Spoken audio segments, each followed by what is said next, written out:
నమస్తే ఊరగల్లు 9 నేషన్ టీవీకి స్వాగతం. నిరుద్యోగ సమస్యను శాశ్వతంగా పరిష్కరించేందుకే కృషి చేస్తామని తెలిపారు తెలంగాణ ముఖ్యమంత్రి రేవంత్ రెడ్డి. ప్రభుత్వం ఏర్పాటైన 90 రోజుల్లోనే 30,000 మంది ఉద్యోగ నియామక పత్రాలు అందజేశామని తెలిపారు. మరో 35,000 ఉద్యోగాలు త్వరలో భర్తీ చేయబోతున్నట్లుగా చెప్పారు. యూపీఎస్సీ ప్రిలిమినరీ పరీక్ష ఉత్తీర్ణులైన మెయిన్స్ కోసం సన్నద్ధమవుతున్న తెలంగాణ అభ్యర్థులకు రాజీవ్ గాంధీ సివిల్స్ అభయహస్తం పేరిట ₹1,00,000 ఆర్థిక సాయం చేస్తామని రాష్ట్ర ప్రభుత్వం ప్రకటించింది. ఈ మేరకు హైదరాబాద్లో నిర్వహించిన కార్యక్రమంలో లబ్ధిదారులకు రేవంత్ రెడ్డి చెక్కులు అందజేశారు. ప్రిలిమ్స్ లో ఉత్తీర్ణత సాధించిన 135 మంది అభ్యర్థులకు ఒక్కొక్కరికి ₹1,00,000 చొప్పున అందజేశారు. ఈ సందర్భంగా రేవంత్ రెడ్డి మాట్లాడుతూ రాష్ట్రం నుంచి అత్యధికంగా సివిల్స్ సర్వెంట్స్ రావాలని ఆశిస్తున్నట్లుగా చెప్పారు. సివిల్స్ ఉత్తీర్ణ రాష్ట్ర ప్రతిష్టను పెంచాలని ఆకాంక్షించారు.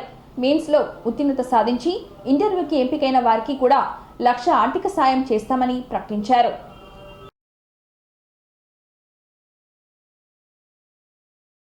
గొప్ప సంకల్పంతో రాష్ట్ర ముఖ్యమంత్రి వర్యులు, రాష్ట్ర ఉప ముఖ్యమంత్రి వర్యులు కార్యక్రమానికి శ్రీకారం చుట్టారు. ఇది ఎంతో సుదినం, ఇది ఎప్పటికీ మర్చిపోలేనిది. నెల రోజుల క్రితమే దీన్ని వారి చేతుల మీదుగా మేము ప్రారంభించడం జరిగింది. ఇప్పుడు విచ్చేసిన ధన్యవాదాలు సార్. ఈ గౌరవ పార్లమెంట్ సభ్యులు గౌరవ శాసనసభ్యులు సాంబశివరావు గారికి, వివేక్ గారికి, దయామత్ గారికి, అది వేదిక మీద ఉన్న ఇతర గౌరవ శాసనసభ్యులు, ఇక్కడికి విచ్చేసినటువంటి సింగరేణి అధికారులు, సివిల్స్ ప్రిపేర్ అయి ప్రిలిమ్స్ పాస్ అయినటువంటి వాళ్ళందరూ కూడా హృదయపూర్వకంగా అభినందనలు. ఎప్పుడూ గౌరవ ముఖ్యమంత్రి గారు అది స్కూల్ నర్సరీ కానుంచి ప్రతి చదివే విద్యార్థి కూడా అన్ని రకాలుగా సహకారం రాష్ట్ర ప్రభుత్వం నుంచి రావాలి.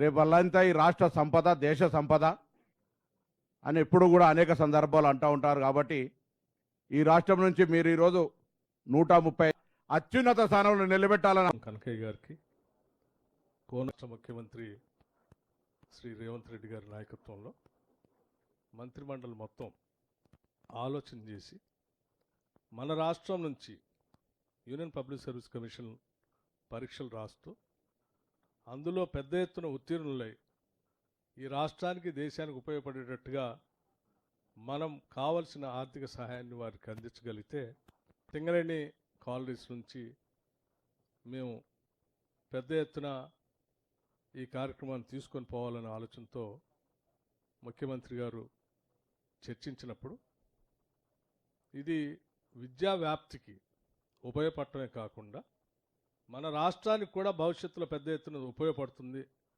ఇందులో సెలెక్ట్ అయిన గ్రూప్ వాళ్ళతో పాటు దేశంలో ఈ కార్యక్రమంలో నిజమైన కథానాయకులు, యూపీఎస్సీ నిర్వహించిన సివిల్ సర్వీసెస్ పరీక్షల్లో ప్రిలిమ్స్ పాస్ అయ్యి అదేవిధంగా రాష్ట్ర స్థాయి నియామకాలనే కాకుండా దేశ స్థాయిలో అది కేంద్ర ప్రభుత్వ సర్వీసులకు సంబంధించి కావచ్చు, పబ్లిక్ సర్వీస్ కమిషన్కు సంబంధించి కావచ్చు, తెలంగాణ రాష్ట్రం నుంచి అత్యధికంగా ఈ ప్రాంత నిరుద్యోగ పోటీ పరీక్షలలో పోటీ పడి అందులో ఉత్తీర్ణులై ఈ దేశ నిర్మాణంలో, ఈ దేశం అభివృద్ధిలో మీరు భాగస్వాములు కావాలి. తెలంగాణ ప్రతిష్ట పెరగాలి. ఇది మీకోసమే ఆలోచన చేస్తుందని ఒక నమ్మకంగా ఈరోజు నా సూచన ఒకటే, మీ అన్నగా మీరు ప్రిలిమ్స్ క్లియర్ చేయడమే కాదు, మెయిన్స్ క్లియర్ చేసి ఇంటర్వ్యూలలో కూడా సెలెక్ట్ అయ్యి తెలంగాణ ప్రతిష్ట పెంచాలి. ఈరోజు బీహార్, రాజస్థాన్, ఇతర రాష్ట్రాల నుంచి అత్యధికంగా ఐఏఎస్లు, ఐపీఎస్లు, ఐఆర్ఎస్లు, ఐఎఫ్ఎస్లు ఇతర అధికారులుగా ఎంపికై వాళ్ళు ఈ దేశ సేవలో కానీ అత్యధికంగా భాగస్వాములు తీసుకుంటున్నారు.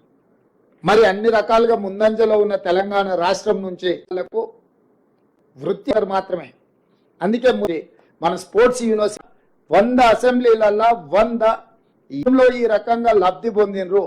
గతంలో గడిల ముందలు వెళ్ళిపోయే బానిసల్లాగా నుంచి బాజాప్తా లోపలికి వచ్చి సచివాలయంలో ఉంటే మీ కాన్ఫిడెన్స్ లెవెల్, మీరు పోటీ పరీక్షలకు ప్రిపేర్ అయ్యేటప్పుడు మీ కాన్ఫిడెన్స్ లెవెల్ నెక్స్ట్ లెవెల్కి వస్తుంది. అందుకే సచివాలయంలోని ప్రోగ్రాం పెట్టాలని మా ఉప ముఖ్యమంత్రి గారు సూచన చేస్తే తక్షణమే చెప్పిన, ఎస్ పిలవండి, సచివాలయం ఏం కొద్ది మంది కోసమే పరిమితమైన గడి కాదు ఇది పేరు. మీ జిల్లాలల్లా, మీ మండలాలల్లా, మీ చుట్టూ ఇంటి దగ్గర ఉన్న ఆర్థిక సమస్యనో లేకపోతే to thank Young and అమ్మా మీ all this burden and చెప్పేసి this is a really good initiative and I really thank Jadhav విలాకర్, ఎలం Srujan Reddy Karimnagar 25, Medchal Malkajgiri 90, Shashank 113, Indrasena Reddy. పేర్లు అయిపోతాయి, దయచేసి రెడీగా ఉండండి. 133 ఒక గ్రూప్ ఫోటో మీ చెక్కులు కనపడే విధంగా. సార్ సార్ సార్ ముందు పోండి సార్, ముఖ్యమంత్రి గారి దగ్గర ఉండండి సార్. సార్ అక్కడ మధ్యలో ఉండండి సార్, ఇంకా వెళ్ళండి సార్. అందరూ దయచేసి కొంచెం దూరంగా ఉండండి, మీరు ఇంతమంది దగ్గరగా వస్తే కుదరదు ప్లీజ్. ముఖ్యమంత్రి రేవంత్ రెడ్డిపై సిపిఐ నేత నారాయణ సంచలన వ్యాఖ్యలు చేశారు. సోమవారం మీడియాతో మాట్లాడుతూ బడాబాబుల ఒత్తిడితో సీఎం రేవంత్ రెడ్డి జైలుకు వెళ్లే ప్రమాదం ఉందంటూ వ్యాఖ్యలు చేశారు. శ్రీకృష్ణ జన్మాష్టమి సందర్భంగా ఆయన జన్మస్థలం జైలును బాగు చేయాలని చెప్పారు. హైడ్రాతో కూడా బడాబాబులైనా జైలుకు వెళ్లవలసి వస్తుందని, లేదా వాళ్ల ఒత్తిడితో రేవంత్ రెడ్డి అయినా జైలుకు వెళ్లే ప్రమాదం ఉందని తెలిపారు. రేవంత్ రెడ్డి పూలి మీద సవారీ చేస్తున్నారని, మధ్యలో ఆపేస్తే పూలి తినేస్తుందని అన్నారు. అప్పులు ఎగ్గొట్టిన వాళ్లలో ఒక విజయ్ మాల్యా తప్ప మిగతా అందరూ గుజరాత్ వాలేని అన్నారు. ప్రధాని మోడీ దయాదాక్షిణ్యాల వల్ల ఆదాని పెరిగిందని అన్నారు. ఆయన సొంతంగా ఎదగలేదని, సేబీ కూడా ఆదానికి దాసోహం అయ్యారని అన్నారు. కర్ణాటక సీఎం సిద్ధరామయ్యను విచారణ చేయవచ్చని ఆ రాష్ట్ర గవర్నర్ చెప్పారని, గవర్నర్ కేంద్రానికి రాష్ట్రానికి మధ్య ఒక బ్రోకర్ అంటూ వ్యాఖ్యలు చేశారు.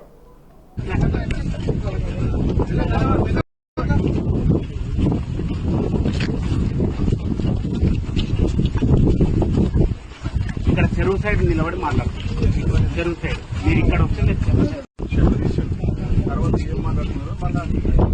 గ్రేటర్ హైదరాబాద్ పరిధిలో హైడ్రా చేపట్టిన అక్రమ కట్టడాల కూల్చివేతపై మంత్రి పొన్నం ప్రభాకర్ స్పందించారు. సోమవారం ఆయన మీడియాతో మాట్లాడుతూ తెలంగాణ రాష్ట్ర వ్యాప్తంగా ముందు రాజధాని నగరంలో, తర్వాత అన్ని జిల్లాల్లో చెరువులు అక్రమాలకు గురైన వివరాలు సేకరించి వాటిని పునరుద్ధరించడానికి ప్రభుత్వం చర్యలు తీసుకుంటుందని స్పష్టం చేశారు. భౌగోళిక పరిస్థితుల్లో వాతావరణ కాలుష్యం నుండి వాతావరణాన్ని పరిరక్షించుకోవడానికి, పర్యావరణాన్ని కాపాడడానికి గతంలో ఉన్న చెరువులకు ప్రభుత్వం లెక్కలు, రికార్డులకు అనుగుణంగా కార్యక్రమాలు జరుగుతున్నాయని తెలిపారు.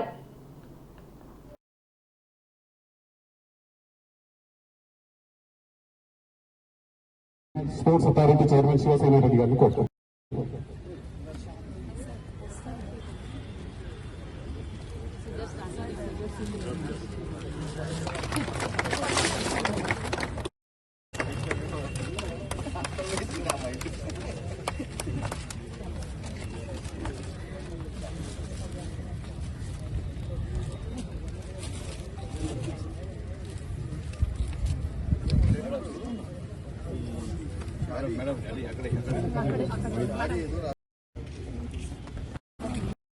ఉత్సవాలను క్రీడల శాఖ తరఫున వారికి హృదయపూర్వక ధన్యవాదాలు తెలియజేస్తోంది.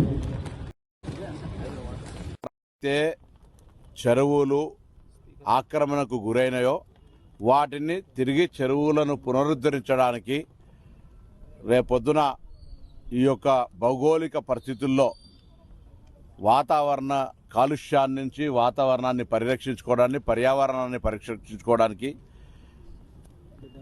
గతంలో ఉన్నటువంటి చెరువులకు ప్రభుత్వ లెక్కలకు, రికార్డులకు అనుగుణంగానే కార్యక్రమాలు జరుగుతున్నాయి. నేను మరొక్కసారి తెలంగాణ రాష్ట్ర వ్యాప్తంగా ఈ చెరువులు పరిరక్షించాలనుకునేటువంటి స్వచ్ఛంద సంస్థలకు, లేదా గతంలో ఇక్కడ చెరువు ఉండి అని తెలిసినటువంటి వాళ్ళు ఎవరైనా సరే గౌరవ అధికారుల దృష్టికి, పోలీసులు కానీ, రెవెన్యూ కానీ, లేదా ప్రజాప్రతినిధుల దృష్టికి, పాత్రికేయుల దృష్టికి తెచ్చి వాటిని పరిరక్షించుకునేటువంటి బాధ్యత అక్కడి స్థానికులకే. ప్రభుత్వం ఎవరి మీద రాజకీయపరమైనటువంటి కక్ష సాధింపు కానీ, ఉద్దేశాలు కానీ లేవు. దీనికి ప్రజల నుంచి వస్తున్న స్పందన, రాష్ట్ర వ్యాప్తంగా ప్రజలు ఈ అంశాన్ని హర్షిస్తూ ఉన్నారు. అనేక సందర్భాల్లో ఎక్కడైనా అన్యాయంగా జరిగిందంటే తప్పకుండా మీరు న్యాయస్థానాలు ఉన్నాయి.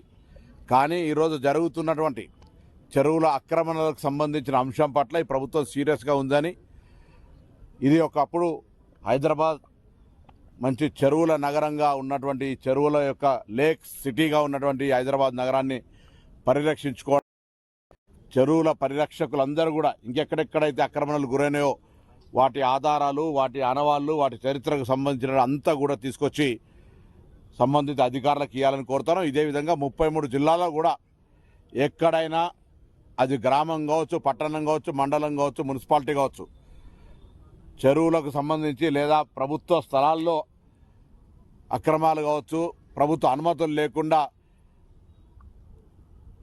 పెద్ద పెద్ద అక్రమ కట్టడాలు కావచ్చు, వాటన్నిటి పట్ల మీకున్న సమాచారాన్ని, అవగాహనను, ఆలోచనను ప్రభుత్వం దృష్టికి తెమ్మని చెప్పి కోరుతాను. ప్రజలకు కూడా ఇటువంటి కార్యక్రమాల్లో భాగస్వాములు కావాలని సందర్భంగా విజ్ఞప్తి చేస్తా ఉన్నాను. తెలంగాణ రాష్ట్ర వ్యాప్తంగా ముందుగా రాష్ట్ర రాజధాని హైదరాబాద్లో మరోసారి భారీగా డ్రగ్స్ పట్టుపడ్డాయి. బోయిన్పల్లిలోని 8.5 కోట్ల విలువ చేసే 8.5 కిలోల మత్తు పదార్థాలను పోలీసులు స్వాధీనం చేసుకున్నారు. ఈ కేసుకు సంబంధించిన వివరాలను హైదరాబాద్ సిపి శ్రీనివాస్ రెడ్డి మీడియాతో వెల్లడించారు. బోయిన్పల్లిలో స్థానిక పోలీసులు, హెచ్న్యూ టీమ్స్ సోమవారం 8.5 కిలోల ఎంఫిటమైన్ డ్రగ్స్ పట్టుకున్నారని తెలిపారు. దీని విలువ 8.5 కోట్లు ఉంటుందని, ఈ డ్రగ్స్ పిల్స్, లిక్విడ్స్ గా వివిధ రూపాల్లో తీసుకుంటున్నారని చెప్పారు. డ్రగ్స్ ను అమ్మాయిలకు కూల్ డ్రింక్స్ లో కలిపి ఇస్తున్నారంటూ, మార్కెట్లో ఈ డ్రగ్స్ ఖరీదు 1 కేజీ 1 కోటి నుంచి 1.5 కోటి వరకు ఉంటుందని చెప్పారు. ఈ కేసులో ప్రధాన నిందితులు నాగరాజు, వినోద్ కుమార్లతో కలిసి డ్రగ్స్ రవాణా చేస్తున్నాడని తెలిపారు.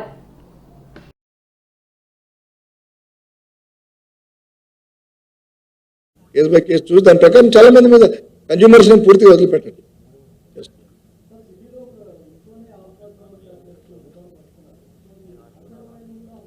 మెటీరియల్ ఫ్రమ్ డ్రగ్స్ అవన్నీ కూడా చేస్తాం.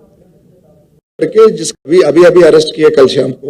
ఆ విజ్ఞప్తి ఏంటంటే దయచేసి once it is a drug, weed అనేదైనా ఎందుకంటే అందులో పడితే మొదటి స్టెప్, తర్వాత ఎక్కడ దిగజారుతామో ఈ స్టెప్లు ఎక్కేవి కాదు. యాక్చువల్గా ఇది పాతాళానికి దిగజార్చేవి తెలీదు. కాబట్టి దయచేసి వీటికి బారిన పడకండి. ఇంకోటి ఏంటంటే మీరు గమనించాల్సింది, ఈ డ్రగ్స్ ని డీల్ చేసిన వాళ్ళు ఏదో ఈ మిగతా సిగరెట్ లాగానో లేకపోతే ఇంకోటి లాగానో అటువంటి క్రిమినల్స్ కాదు, చాలా పెద్ద ఎత్తున ఇవి ఇంటర్నేషనల్ రామిఫికేషన్స్ ఉన్నాయి. ఎప్పుడు చెప్పుకుంటున్నట్టుగా ఇప్పుడు ఆల్కహాల్ అడిక్ట్ అయినా, సిగరెట్ టొబాకో అడిక్ట్ అయినా, ఇంకా వేరే ఏమైనా చిన్న చిన్న వ్యసనాలు అంటే ఇప్పుడు గ్యాంబ్లింగ్ లాంటి ఇట్లాంటివి, అది ఆ వ్యక్తిని, ఆ కుటుంబాన్ని, మహా అంటే అతను చుట్టుపక్కల ఉన్న బంధువుల్ని మాత్రమే నష్టపరుస్తుంది. డ్రగ్స్ మొత్తం దేశాన్ని నష్టపరుస్తుంది, సమాజాన్ని నష్టపరుస్తుంది. మన యొక్క దేశం యొక్క మోరల్ ఫ్యాబ్రిక్, నైతికతను దెబ్బతీసేది. ఇట్లాంటి వాటికి చేయూతనివ్వడానికి చాలా శత్రు దేశాలు కూడా పొంచి ఉన్నాయి.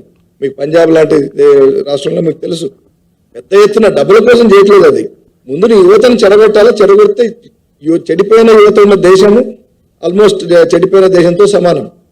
ఎందుకంటే యువతే భవిష్యత్తు ఏ దేశానికైనా. మన దేశంలో ముఖ్యంగా మనం డెమోగ్రఫిక్ డివిడెండ్ అంటాము, అంటే యూత్ ఎక్కువ ఉన్న దేశం. అందుకే ఇవాళ మనకు చాలా ఫాస్ట్గా ప్రోగ్రెస్ అవుతుంది. అటువంటి యూత్ను చెడగొట్టాలని చెప్పి, అంటే మొత్తం సమాజాన్ని దెబ్బతీయాలని చెప్పి, అంటే ఇది చాలా పెద్ద నేరం. ఇట్ డజంట్ అఫెక్ట్ ఓన్లీ ఒక కుటుంబాన్నో లేకపోతే ఒక వ్యక్తినో కుటుంబాన్నో కాదు, మొత్తం సమాజాన్ని ఎఫెక్ట్ చేసేది. అందరూ కూడా బాధ్యతగా దీన్ని చూడాలా. తీసుకెళ్ళి వీ హ్యావ్ టు సీ. ఇప్పుడు ఇంటెలిజెన్స్ వచ్చింది మనకు, ఇది దాని ద్వారా మనం వర్కౌట్ చేస్తాం. ఇంకా తీసుకొని ఇంట్రాగేట్ చేస్తే విషయం అనేది పెద్ద క్వాంటిటీస్ దొరికితే దాని they become peddlers. Then process లో అవుతాయి ఇవి. అండ్ ఇది పాన్ షాప్ నుంచి డబ్బులు తీసుకుంటాం. విల్ బ్రింగ్ పర్మిషన్ కాదు, అది జిమ్ एसोसिएट्स ड्रग है, इसके बाद इमीडिएटली जो अंजरेड्डी बोलता है उसके अनुसार उसको बेचने का, जो उसको लेते हैं तो अभी इंट्रोगेशन करके पुलिस कस्टडी भी लेंगे हम. पूरा डिटेल्स हम इसमें इंट्रोगेशन में निकलवाएंगे और उसको भी ప్రొడక్షన్ వారెంట్ మే లేకే. కోల్కతా ట్రైనీ డాక్టర్ అత్యాచారం హత్య కేసులో నిందితుడు సంజయ్ రాయ్ పై సిబిఐ జరిపిన పాలిగ్రాఫ్ టెస్ట్ సంచలన విషయాలు బయటకు వచ్చాయి. ఆగస్టు 8న రాత్రి సంజయ్ రాయ్ అతని ఫ్రెండ్స్ తో హాస్పిటల్ కు వెళ్ళినట్లుగా పాలిగ్రాఫ్ టెస్ట్ లో చెప్పుకొచ్చాడు. సంజయ్ రాయ్ అక్కడికి వెళ్లేసరికి ఆమె చనిపోయి ఉందని పాలిగ్రాఫ్ టెస్ట్ సమయంలో చెప్పాడు. కోల్కతా పోలీసులు విచారణలో ఉన్నప్పుడు నిందితుడు నేరాన్ని అంగీకరించారని అధికారులు చెప్పారు. కానీ ఇప్పుడు సంజయ్ రాయ్ తనను ఇరికించాలని చూస్తున్నారని అతనిపై ఉన్న ఆరోపణలు ఖండిస్తున్నానని చెప్పారు. ఆదివారం సంజయ్ రాయ్కు సిబిఐ లై డిటెక్షన్ టెస్ట్ నిర్వహించింది. ఆ టెస్ట్లో నిందితుడు సంచలన విషయాలు చెప్పాడు.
ఇంతటితో ఈ వార్తలు సమాప్తం. మరిన్ని వార్తలతో మళ్ళీ కలుద్దాం. చూస్తూనే ఉండండి ఓరగల్లు 9 నేషనల్ టీవీ.